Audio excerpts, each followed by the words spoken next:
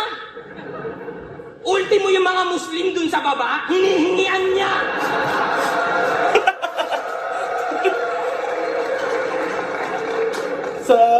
Kung di ka pa nakakanood lang live sa TIU kasi may mga nagbebenta ng mga doon mga parang accessories ng phone, mga damit ata meron din. Mga kung ano-ano, yung typical na makikita mo sa mga tiyanggian na mga ganun nga. Oh, grabe kong humakot. Kapal na ng apog, kaya ang dapat dyan maligwak. Kaya nga, pinatay ko na gamit mga rima tsaka mga linya kong naimbak. Total, mukhang nalilito pa tong buraot kung anong nababagay gawing swag. Kaya sinuutan ko na ng barong Tagalog, yun ang nababagay sa isla. O round 2 pa lang, pero tong islak patay, di ko na ito papapormahin. Sa kabaong ko na agad to ilalagay. Mas bagay sa'yo pag formalin.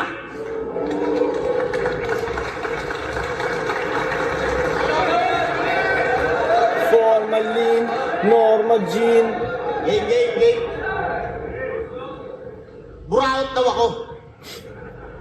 Dati ka bang gago? Sabi niya, nakakailan ka. Tanga, nakakailan tayo.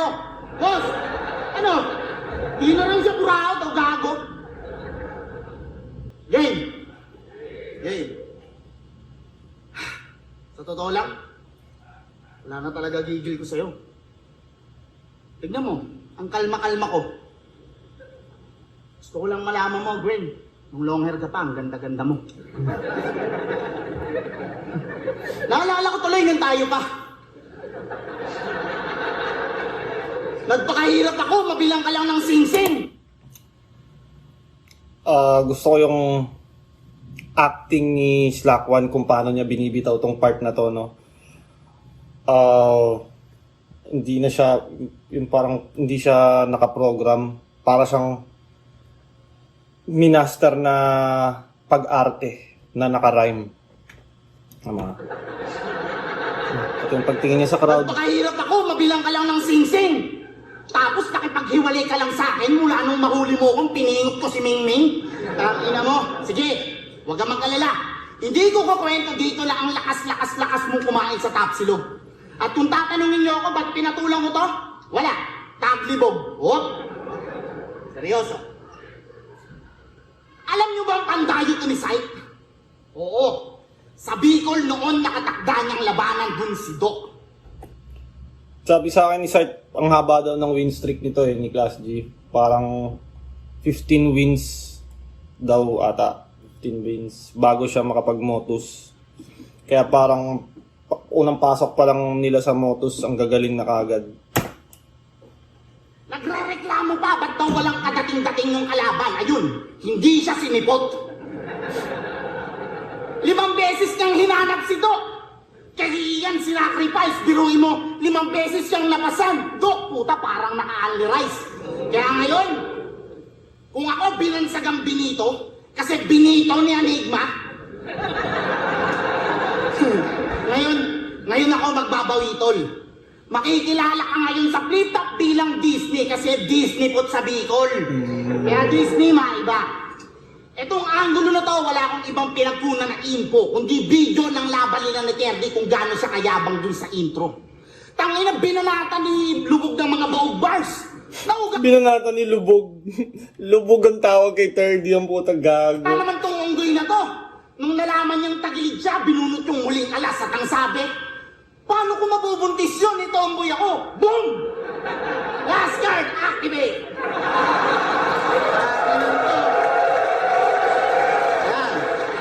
Yan sinasabi ko. Kita mo? Yung sima sa bibig mo pa mismo nang galing. Sa sobrang hilig mag-rebat, di niya alam kumakagat na siya sa pain. Tangina, di ka man lang nakahalata. Si Terdy, walang tomboy burst na atake. Kasi ang game plan ay pakagating ka sa patibong para ikaw mismo ang magsabi. Ganun ang game plan. Parang ganito. Nung round 1, pinunan niya yung mga linya ko kay GL, kay Plaridel, kay Serdeo. O, di ba? Tama? O ngayon pinuna ko yan. Line mark pa rin ba to? Sino aangal? Kasi hindi na line mark ang tawag dito. Ang tawag dito, rebuttal. Tangina mo, supot ka ba, tol? Ako ba sasabihin puro pahay? Puro post? O yun, wala nang parinigan. Makikipagdiktikan to ng walang pasaring. Etong lampasaring, di tatagal ko sa bakbakan. Matatawag nyo lang akong lampasaring kung ang laban ay dakdakan mala Aaron Gordon. Pinabilib ang tao. Kilala rin sa ligang ninakawan ng panalo. Kaya kung pupunahin mo yung pag-aabawi ng panalo sa akin, masasabi ko, oo, mansyado, di kaya ng retouch. Hindi yun magbabago. Ilang beses mang i-rewatch. Pero kaya kong sabihin sa harap mo, sa harap ng mga taong to, na oo, matatalo ako sa replay, pero hindi sa rematch. Tangina, hindi sa rematch. Kaya kung eto lang, boss, tutumba to sa 2 rounds kahit sabihin peke pa panalo ko. Pero itong may pekeng panalo siyang rason at dahilan kung ba't magiging tunay ang talo mo. Lalong Bakit magiging tunay yung talo mo? From peke. May talo na ba to si Class G? Nitong laban na to, unang talo ni Class G. Natalo ba si Class G kay ano? Ano ba natalo si Class G? Alam ko wala pang talo si... Wow. pekeng panalo siyang rason at dahilan kung ba't magiging tunay ang talo mo. Lalampasin kita rito ng Tunay ang malinis. talo mo. Patas, walang halong kakupalan to. Ipinagyayabang mong kampiyon ka. Pes ngayon, pakunayan mo. Kung tunay yung talo, ibig sabihin may talo na siyang isa. Tunay ang talo mo. Kung undefeated pa siya dito, unang talo niya kay Slack, hindi yun 2. Isa lang. Ang gulo. Baka in-over ano ko yung gusto sabihin ni Slack. Baka tunay lang talaga yung gusto niya sabihin.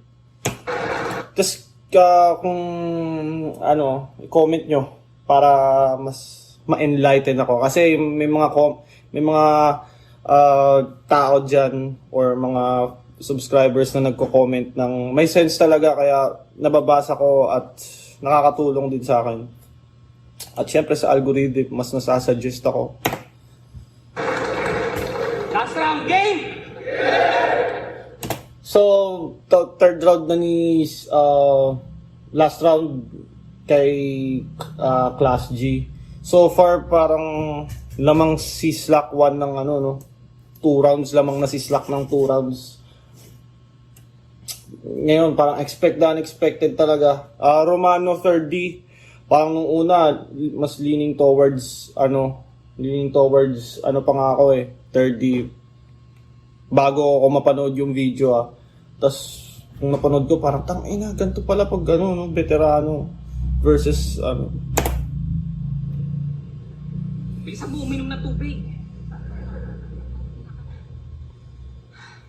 Gawain niya! Lalaban sa amateur league tapos di maghahanda. Puta, tuwan-tuwa pa yan si brother. Di niya alam saan niya din nag-reflect yung mga kagaguhan niya after. O ikaw din yung dahilan ba't tingin sa'yo ng karamihan, banu ka na rapper. Kasi dinaig mo pa yung venue sa Kasi dinaig mo pa yung venue pagtapos ng event sa dami mong basura na battle. Saksi ako, di yan naghahanda sa motus. Inuubos pa yung kanin tsaka mga ulam. Halatang yung nanay at tatay mo sa pag-aalaga may pagkukulang kasi walang maayos na natutunan. Naging patay gutom lang kalaunan. O tong si S, PG, kailangan niya ng patnubay ng magulang. O usap Parang malalakas yung sulat ni Class G, tas yung reaction ng tao parang, wow, wow, ganun lang. Hindi niya na, medyo patay din yung crowd eh. habang palabas. Ngayon punta naman tayo sa nagbabagang balita, mga mama at 4 mga seconds tol. pa lang. Alam nyo bang nakulong yan si Slakwan last year kasi kaya yung event sa gubat nagahol? 24 oras mo pa naman kung kulitin si Boss Arik na isingit ka sa role. Kung tutusin, unang hirit ka tol. Tapos ilang araw lang malaman-laman niya nandun ka sa TV Patrol. Tanginan to, balimbing. Nandun ka sa TV Patrol, di ba? Nandun ka sa TV Patrol. Tapos ilang araw lang malaman-laman niya nandun ka sa TV Patrol. Sayang naman yung intro mong magandang gabi bayan. Hindi mo na nabitaw pa. At ang mas masakit, galing pala sa panduloko yung pinapakain niya sa fam niya. Sabi niya pa naman dito, dapat daw metalino. Eh di literal palang scam ka. Kasi hindi mo kailangan magbenta ng peking globe na SIM kung talagang smart ka. Tangina ka. Kaya dapat magpasalamat to kay M-Site kasi siya yung nagpabago sa kanya. Kahit kaki, lalalang na bago, binibigyan ng trabahong maganda. Nasa jeans na yan ni Gago, umasa sa ibang tao, ganyan siya. At alam mo kung gaano ka katanga. Pinangalanan mo yung sarili mo na Slack, pero kinakargo ka lang niya. Slack cargo. Tapos magtataka Slack pa ba't siya napakiwan cargo. ng Kira? Oo, yun yung palagi niya na dinadamdam. Kasi di ba nag-post ka na magiging kagaya ka din niya na matatapos din mga pinapasan? Wala namang masama sa mangarap. Pero dapat sa sipag yan dinadaan. Hindi gaya nito. Inaasa niya lang sa M para makuha niya yung inaasam. Inaasa niya lang sa M para makuha ang Tapos inaasam. yung laban niyo ni C9, nilait mo yung hassle niya. Di na kasi siya pinapansin ng partner niya. O ayaw na ni Kiram katandem siya. Kaya naiinggit sa mainit na mami ni C9, nang lamig na kasi yung pares niya. Kay Mark aka Kiram pa mismo galing yung info kaya lahat ng yan umaakma. O yung partner mo nilaglag ka, sa likuran sinaksak ka, para kang estudyante na sobrang sipag. Kaso sa isang subject pumalpak ka, kasi merong mark na humatak sa'yo pababa, kaya sa class bumagsak ka.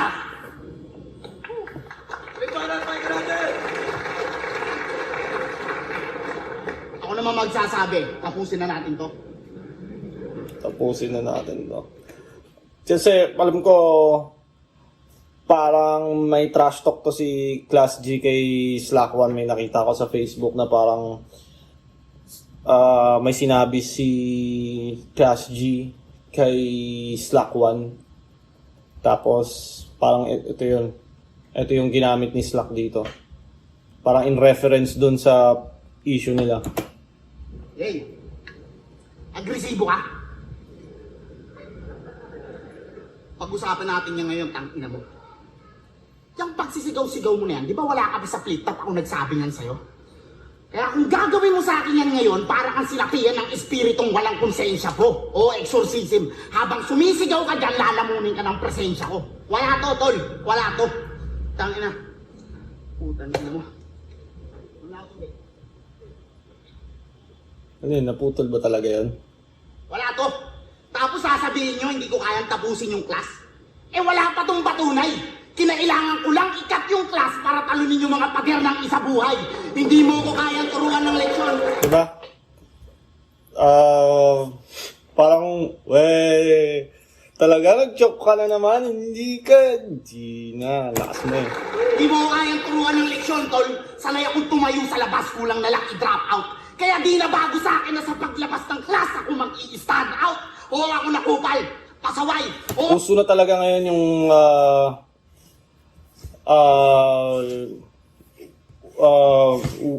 words na nagre-relate sa, kunyari, class. Stand out, classroom, pinatayo sa labas, parang grades. Parang kanina kay Class G naman, yung truck, paandar, motor, parang relating words lang, parang kunyari ilaw,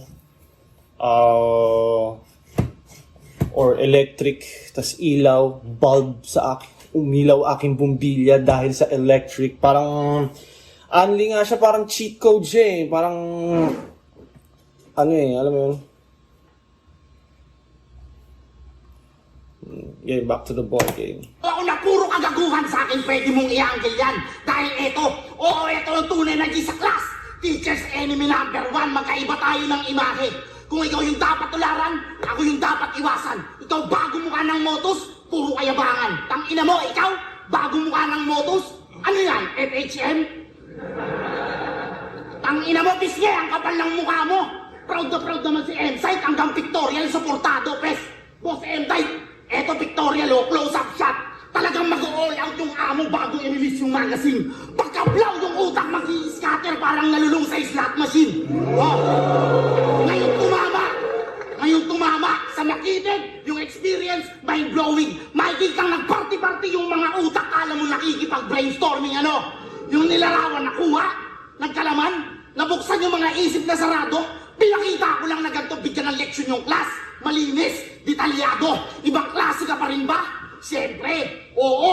Pero sa aming mga section 1, tong ibang klase, bobo. Kasi tumaan pa lang to kay Rapian. Sa aming mga section 1, itong ibang klase, bobo. Pag na-experience ko na maging section 1, parang may ganun nga kayong feeling sa sarili niyo. Tangina, section 1 kami. Tangina, section 3 ka. Bobo ka siguro.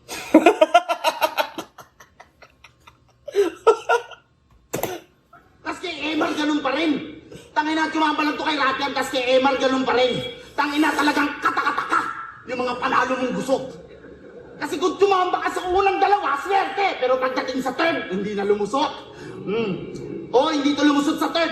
Kaya kung usapang ranking ng mga rookie, putya, malambot pa yan. Yung third bumabiyahe na papuntang first, ito hanggang fourth na lang. Fourth.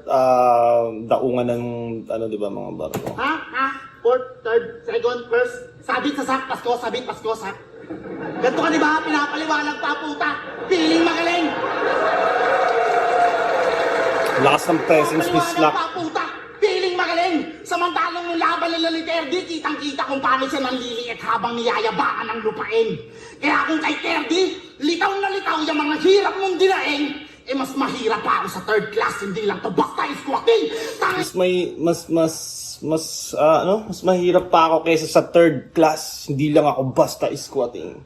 Hirap mong dinaing, mas mahirap pa ako sa third class, hindi lang to basta squatting. Tangin ang ganda ng pagkamatay mo. Talagang panahon pa nag-adjust. Pinapaalalang may hangganan niyang tinatahak mong lagdas. Ito ay aral para mas. Kumantas pa ang iyong antas dahil ito yung old school summertime. Alam mo, Marso, magtatapos ang class.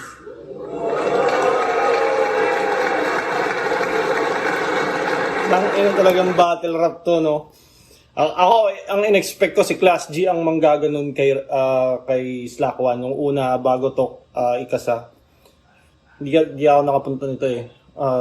Ang in-expect ko talaga si Class G ang gagawa nun kay Slack.